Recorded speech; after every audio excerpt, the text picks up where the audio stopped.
Sorry, couldn't resist doing that. Now I'm gonna do part 2 of my little character review for Mortal Kombat versus the DC Universe.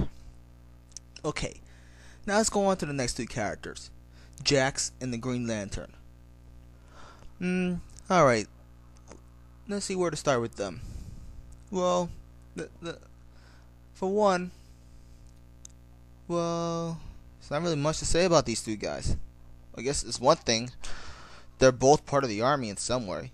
Jax is part of Special Forces, and Hal Jordan is part of was part of an army from what I saw in Justice League: The New Frontier. So I guess that's one thing they have in common. But another thing, Jax's partner Sonya is fighting the Flash, and we know there's more than one Flash, and Jax is fighting the Green Lantern. There's more than one Green Lantern, so that's a similarity basically right there. That's a similarity I hinted in the last video. But unfortunately, it's something that Green Lantern has that Jax doesn't. The popularity. When I saw Jax get announced, people were like, "No, the Green Lantern, yeah." No love for Jax. But come on, you gotta admit, this guy's jaxed up. He's ready to kick some ass. He'll do fine in the DC universe. But anyway, there's some of the similarities I know between Jax and Green Lantern.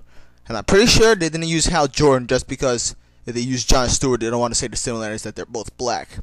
You gotta remember, Hal Jordan was the original Green Lantern, and he was supposed to be in the Justice League. He was supposed to be in the Justice League cartoon, I believe, but they wanted the group to be a little more diverse, which is why they used John Stewart as opposed to Hal Jordan. But yeah, that's the similarities between Jax and Jordan. Next similarity is parallel pairing Kitana and the Joker. This seems like an oddball parallel thing. Now these 2 just could have been simply confirmed, but here's something interesting. Kitana is a princess, and remember the Joker is also part of royalty. So they both represent royalty, princess and the Joker. Now, if this was the Heath Ledger Joker from The Dark Knight, then it'll probably make more sense, because he'll be a little more serious than what this Joker appears to be. I mean, I'm not sure about this Joker. He's probably gonna be like Heath Ledger. Probably not. I mean, look at this guy's smile. He's so creepy. I cannot do his laugh. Probably cool if that was Heath Ledger. He goes up to Kitana.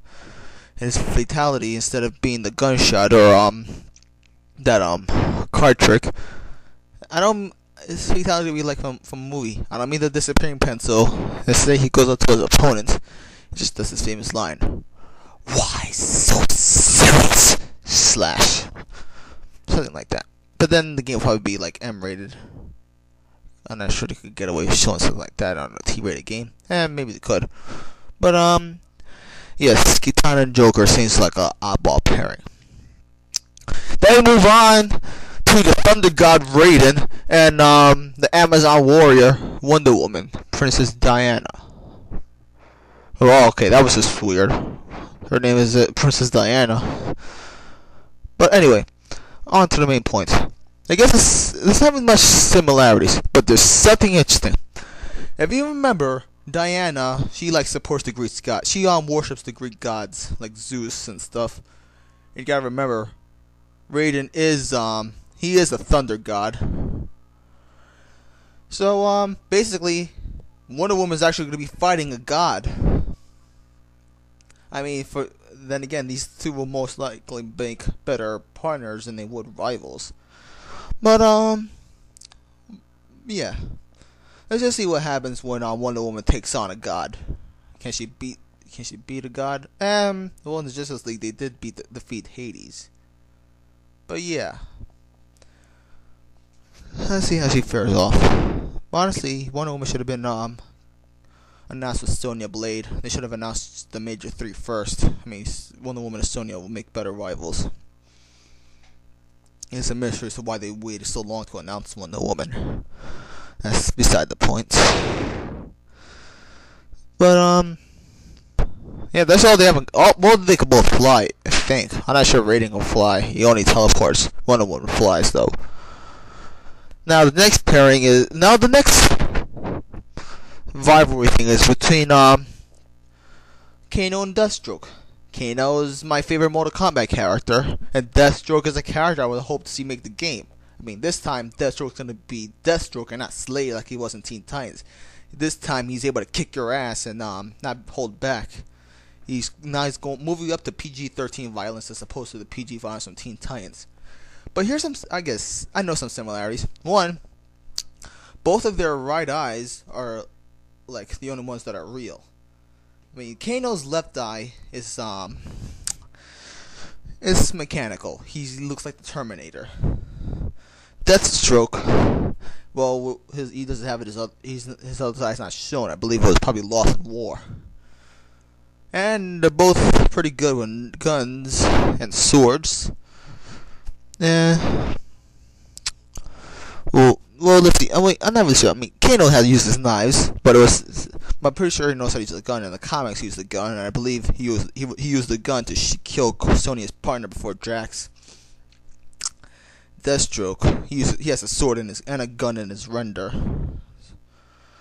But it's gonna be pretty interesting to see what happens when Kano meets Deathstroke. I actually think this is a pretty cool pairing. I would like to. Kano and Deathstroke are two characters I'm most likely used a lot in the game, since they're both sort of favorites of mine. But anyway, for the first, I'll be able to see what Slade is really capable of when Slade is called Deathstroke. And Kano, well, I'll maybe kick his ass, using the kick ass again, and this game kind of breaks his streak. He no longer appears in. He's the only character to not appear in games back-to-back. MK1, not in MK2. MK3, not MK4. MK Deadly Alliance, not MK Deception. MK Armageddon, now MK DC Universe. But, yeah. And then we had the final one. Baraka versus Lex Luthor. Now, I'm pretty sure Baraka was not really the more anticipated character for the game. People thought it was probably like Johnny Cage or Kung Lao. Or probably even Cyrax or Noob Saibot. And some people hold Riptide, but we got Baraka. And we also have Lex Luthor. Fortunately, no one got Aquaman, Robin, or Lobo. We got Lex Luthor.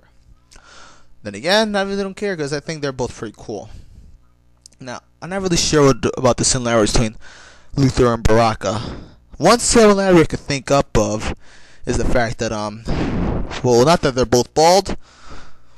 They're both like leaders. Baraka leads the Tarkatian army. The Tarkatian army. And Lex Luthor leads. He's in charge of Luthor Corp. So they're both good with leadership. And I think that's a similarity between Baraka and Lex Luthor. And, well, let's see. They both have weapons in their arms. Baraka has his swords that come out of his arms. Lex Luthor's suit has like a flamethrower and stuff out of his arm. One of Lex Luthor's flamethrower attacks kind of mirrors Sector's fatality from Mortal Kombat 3. Well, that's all for now. I've covered all the characters. I don't have the boss characters.